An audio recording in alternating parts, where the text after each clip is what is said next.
Coming up on today's San Francisco 49ers Report, I'm Chase Senior. Thanks for being here and taking the time out of your day to watch the 49ers Report because there are so many content options out there.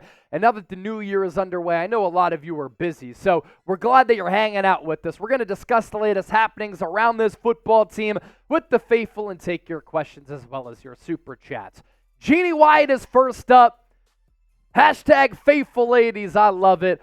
Giving a shout out to all the ladies watching. Brandon Aiyuk got robbed from the Pro Bowl, Jeannie said. Chase going to give us some push-ups. What do you think about that BA situation where he got snubbed? So Jeannie, sending that $20 super chat during our live show. Anytime we got a 20, I was doing 20 push-ups. That's what she's referencing right there. But to Brandon Aiyuk, the topic at hand here, I just don't understand how Aiyuk missed out on the Pro Bowl. I get that there are a lot of really good wide receivers across the NFL, but Brandon Aiyuk is a really special player. And what he's been able to do so far in his NFL career has been very, very impressive. And this year, he's having the best year of his career. Career high in receiving yards. He's leading the NFL in yards per catch, and he's so dynamic. If you think about Brandon Aiyuk right now with how he's balled out, you think of him and you categorize him as a top 10, top 15 wide receiver. And for a top 10 to top 15 wide receiver to not get in, that was probably the biggest snub among all Pro Bowlers across the NFL, in my humble opinion. I mean, the Niners got 9 total players, and that led all teams in the National Football League. But for Aiyuk to not get in with some really good numbers, it was Mike Evans who pretty much beat him out. And Aiyuk's numbers are kind of right on par with Mike Evans, and the Niners have a run-heavy offense with all of the other weapons, yet Aiyuk's still able to succeed. And that's really a testament to how he's able to get open, his route running, his footwork, and the vertical speed, his route tree. He's such a dynamic player where he's really emerged as Brock Purdy's number one go-to option through the air. Leading the league with 18.3 yards per catch and has 101 targets, 72 catches. He had 114 targets last year and 78 catches last year. Yet the yards are up this year from 1,015 a year ago in 2022 to more than 1,300 here in 2023. The explosive element to his game, that's what's popped the most. Big Hurt, $20 super chat. Still recovering from the DC weekend. I'm concerned about sitting Brock Purdy. I feel all the starters should play a quarter and a half to stay fresh. Big Hurt was leading one of the Niner tailgates outside of FedEx Field in Landover, Maryland last week, was able to go to the game. He's one of the big faces and big voices for the faithful worldwide. I share some of your concerns with Brock Purdy because from that Commanders game last week up until when he plays next against whoever the Niners play in the divisional round, that's about 3 weeks between games. And that's a lot of time. Now, Kyle Shanahan's probably looking at this as a situation where if we lose Brock Purdy, we're done. So why even risk it? And I'd rather err on the side of caution with this as compared to getting a little bit risky. The good news is that a lot of the other starters are going to play. And we talked earlier this week about Deebo Samuel saying, yeah, the starters are going to play a good bit. If you want to rest one position, it's probably the quarterback spot. And across the NFL, Lamar Jackson's not playing this week. Matthew Stafford's not playing this week.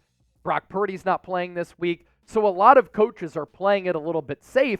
But Steve Young also shared some of those concerns and saying 3 weeks off is a lot. And I worry about it because it's harder to get into a rhythm. And it's harder to find a groove. And if you miss on a couple of throws, those misses can turn into interceptions. And that can be the difference in the game. But for the starters to play a quarter and a half, I kind of agree with that kind of running lane for the starters because they want to be able to kind of keep their bodies fine-tuned, knowing that from this upcoming weekend game up until the divisional round, there is going to be a little bit of distance between those matchups. John Wallace, $10 super chat. Put me on the helmet. Thanks, Toby. This is the Toby Willis helmet, by the way. It's iconic on the 49ers Report. The real ones know. On the resting situation, who are we playing as far as our stars and who isn't? 2 weeks is a long rest. Do we need to keep hitting while resting? That's important. And that is important. The physicality. You don't play for a couple of weeks. You get popped in a playoff game against a team that played the previous week. who maybe is feeling themselves a little bit winning that first-round playoff game, and if you're not used to getting hit, you lose a football. Defensive players. The Niners have really struggled all year with tackling.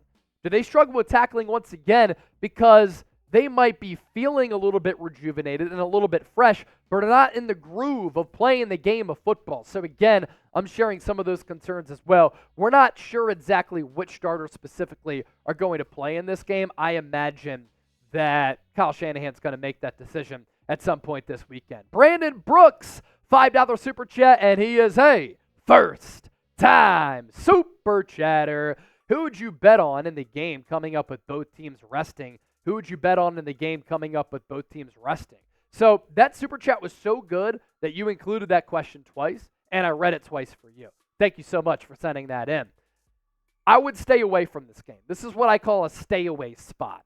And I called that Niners-Commanders game last week a stay away spot because Niners were banged up, short week, ugly loss, cross-country travel, and it was an early game on the East Coast. For this game, we're not sure who's going to play.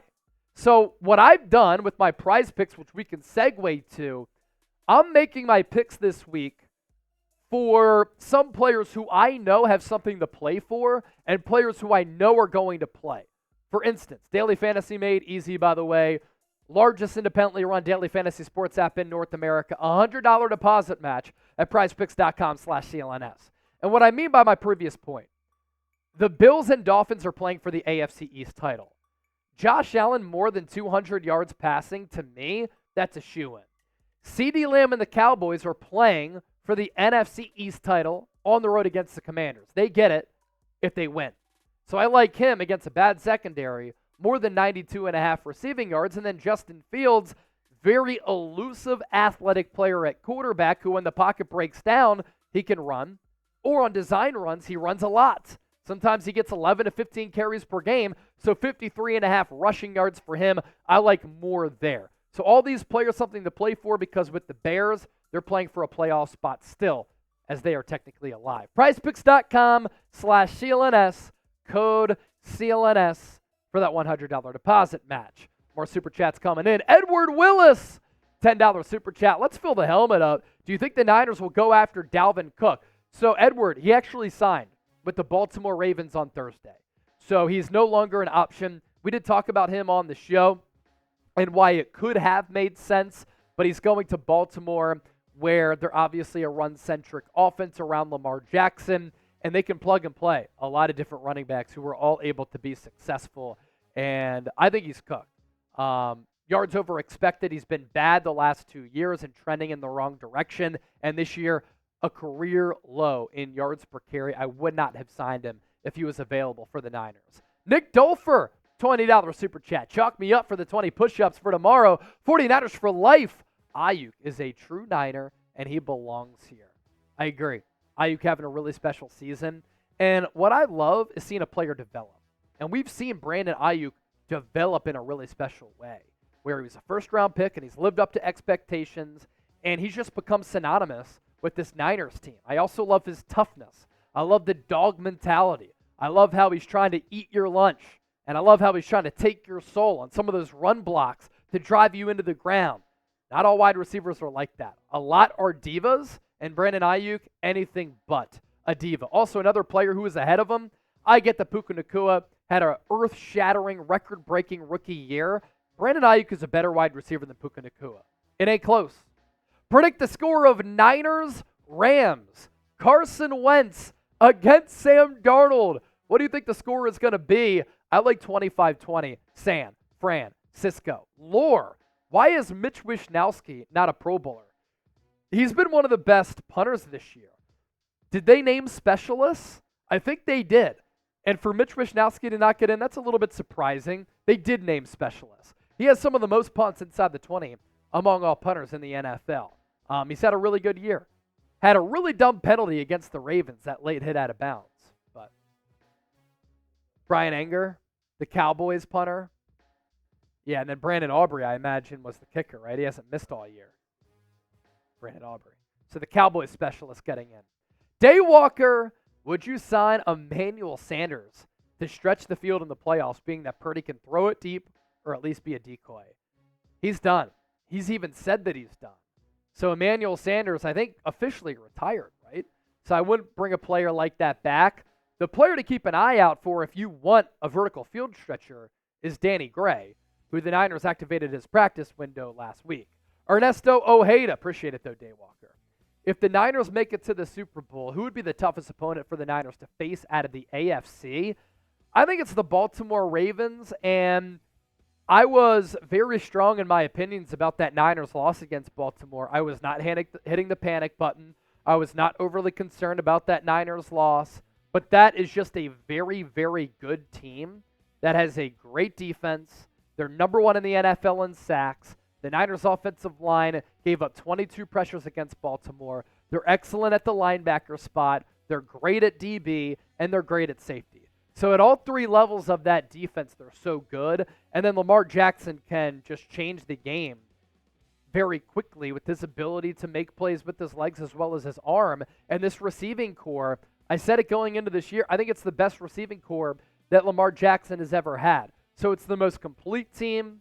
It's a very well-coached team. Their defense played a lot of zone against San Francisco, and the Niners struggled. Brock Purdy threw a career-high 4 interceptions. A couple of those were unlucky, and I think that he would play better again against the Ravens. But outside of Baltimore, I don't really trust any other team in the AFC. I think the Dolphins are frauds.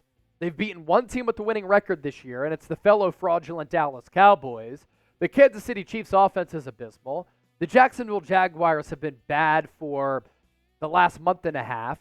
The Cleveland Browns, that's a team to certainly be concerned about, but how sustainable is this Joe Flacco play? Certainly been one of the best stories in the NFL. Buffalo Bills, Josh Allen, that defense, they're really good. That's another team that could make some noise. And then you have the Indianapolis Colts, Houston, and then Pittsburgh, those latter two teams in the hunt. Ken Dowsland, I understand the need to rest Purdy, but I have zero faith in Sam Darnold. I understand this game is not important, but I don't want us to be embarrassed.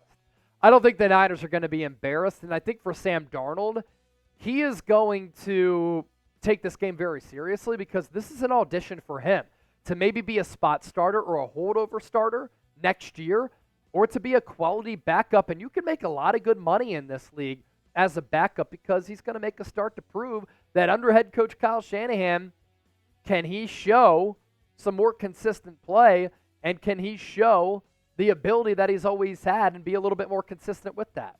So another reason why I don't think that the Niners are going to get embarrassed, Matthew Stafford, Cooper Kupp, Aaron Donald, and Kyron Williams, they're not playing in this game. Speaking of Sam Darnold, good job by Trizzy Trace to cue this one up. Predict Sam Darnold's stat line. Completion attempts, yards, touchdowns, and picks. Let me know right now in the chat.